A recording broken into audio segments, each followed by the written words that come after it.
Failure. It's a word that makes most of us freeze. It stops dreams before they even start. But what if I told you that failure isn't the end? What if it's actually the beginning of everything you have ever wanted? Welcome back to my series on escaping my comfort zone. This is lesson 6, the courage to fail. Today I want to talk about why failure is a step forward, not a setback, and how embracing it can unlock your true potential. I remember how I felt before starting my first video. My mind was full of what ifs.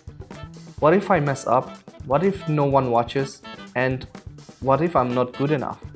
The fear of failure isn't about the act of failing. It's about what other people might think when we do. And honestly, that fear kept me frozen for years. Here's the thing. Every single successful person you admire has failed. Probably more times than you know. The difference is, they didn't stop there. I started to think differently. Instead of seeing it as a dead end, I began to see it as a stepping stone.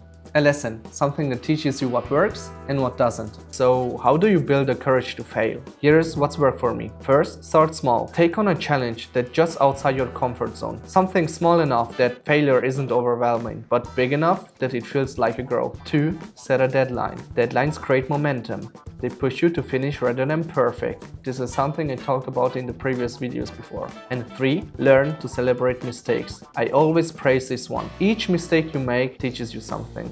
And without mistakes, there is no progress. The truth is, courage doesn't mean you're fearless. It means you are willing to act even with the fear. Every failure is a chance to grow, to learn, and to get closer to your dreams. So here's my challenge for you. Take a small risk this week. Try something new, knowing you might fail. And if you do fail, don't stop there. Let it teach you and let it guide you forward. Thank you for joining me on this journey on escaping my comfort zone.